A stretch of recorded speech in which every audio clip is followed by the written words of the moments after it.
Hello, this is Dr. Mary Wendt. I am going to be talking about visual rhetoric, what it is, and how we can see it playing out in the world.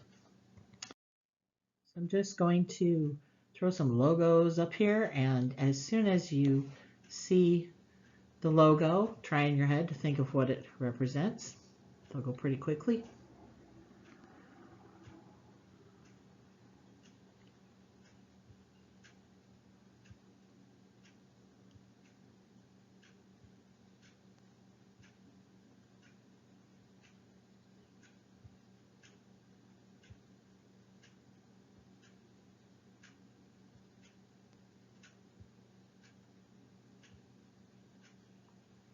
Okay, so as those logos were popping up, you probably knew exactly what they were associated with. That is because these particular images, some of them are kind of a dead giveaway, like GM, General Motors. But these images have become iconic and are very commonly seen in our world today. So when we see the image without having any words involved at all, we can know what product or service it relates to. This is the power of these logos and how important they are. Oops, missed one. BP, big B. Okay, so most of the time we've been talking about the power of words and how words are really important to the world we live in. But the fact is that pictures are just as important, and the way that images affect us, the way that they are rhetorical, are an important thing to think about. So that is what visual rhetoric is. It is the power of pictures. So you may recognize this poster. This is back from World War II. This is Rosie the Riveter. And the image was used to empower women as they were being forced into the workplace to take the role of a lot of the men who had gone off to war.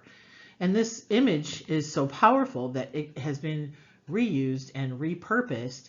Here it's used to sell cars, right? And the idea is that this image has a lot of meaning behind it and therefore is rhetorical. So I want you to think about the difference between simple visual cues versus powerful visual cues, and the way that we can express complex ideas using images in a way that words can't necessarily do. So we have this I heart shopping, and you see that I heart whatever, I heart New York. You see that symbol a lot.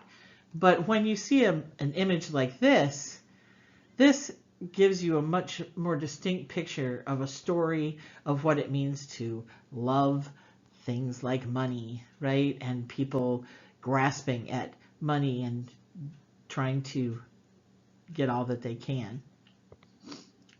This is another way that visual images are composed, put together to symbolize something. So we know that the flag of the United States is meant to symbolize our unity, our country, patriotism, things like that. What we are, who and what we are devoted to.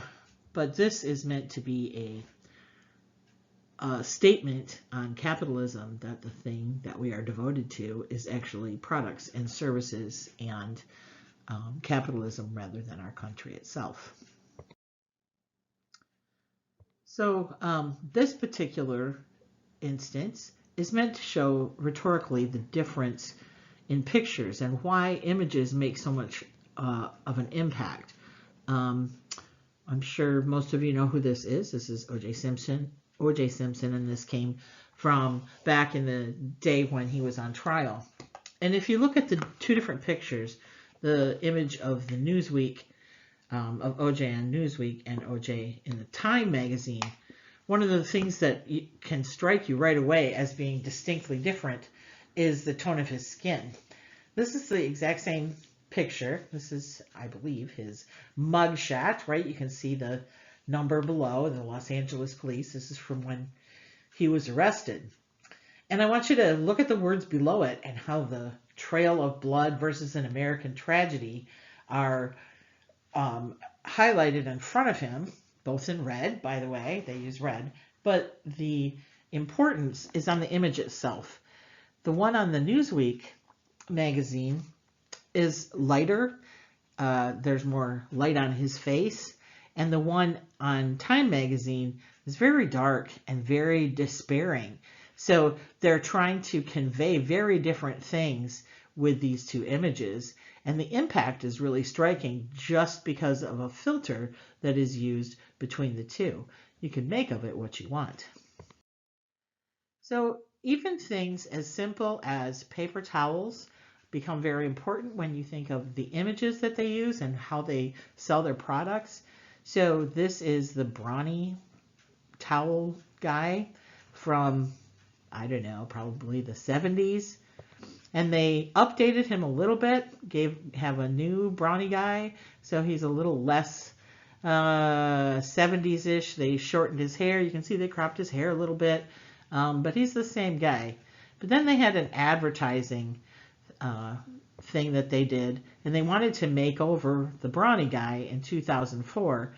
So they had this little campaign where women were invited to create their own virtual brawny man, and this is the guy they came up with. And you might think, how is this important? But the fact is, these campaigns spend thousands and thousands of dollars just to change the image of the brawny man because they think it helps them sell paper towels. So this is the power of images at work. This is another example of a simple I love reading versus a much more complex look at I love reading.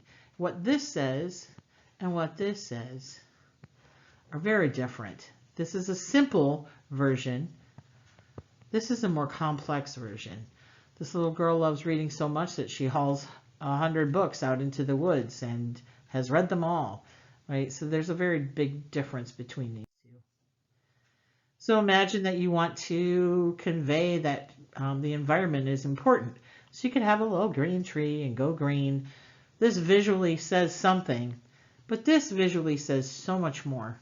This says the earth is in our hands, and you can see the hands and all of the whole globe and how it affects our cities and our countries and our oceans and our air and our water, all of that. So the environment is important, is conveyed much more in much more complex ways in this picture. This is a simple way to convey the idea that being different is good. Right? You could do this in a very simple way, or you can do it in a much more complex way. Be yourself, be beautiful. This is more complex. This expresses the idea in a much more complicated way, as does this. There are 3 billion women who don't look like supermodels and only 8 who do. This says a lot more rhetorically through the image and the words together, even though it's just an ad. Okay, so I want to look at visual rhetoric and using car ads, so similar advertisements, how advertisements can focus on logos, pathos, and ethos. So this is an example of a car ad that focuses on logos. So the emphasis here is on why it's logical for you to buy this car. So they have the price, right? And they also have this pull-out here that talks about mileage, and that's a logical reason to buy a car. They also have all these other features that they have explained, all the other features, reasons why you should buy a car. So this particular advertisement is, even though it has other appeals, the most striking appeal here is how they are going about trying to make it a logical choice to purchase this particular vehicle. This is an example of a car ad that focuses on pathos, and the emphasis here is on feelings. So the image itself, there's no logic to this. Cars don't fly.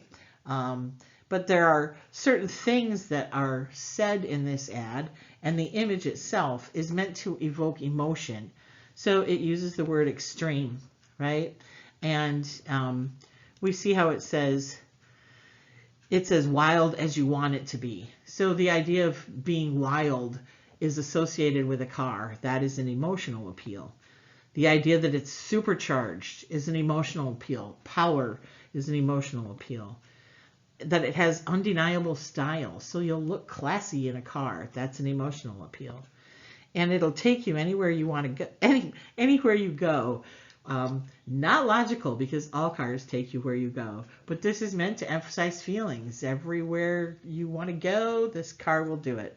So the visual rhetoric here and the words used together are very heavily pathos. And then we have ethos. So when images are using ethos, what they are emphasizing is character. And in this particular ad, you can see here, the character is on their character, the character of the car, superfect. They're talking about how the car is perfect. It is super perfect, right? It's a Mercedes, and they're relying on, there are so few words here. They're relying on the look of the car and the logo, and that is all they're relying on, is the character of this company. Without any explanation, we know that a Mercedes is a reliable car. So the emphasis is on the character of the company. The same with a Lexus. Get rid of that. With the Lexus, they're the relentless pursuit of perfection. The Lexus sells itself. There's very little emphasis on anything logical or any emotion. The idea is that the character of the Lexus Corporation is so strong that you should buy their car.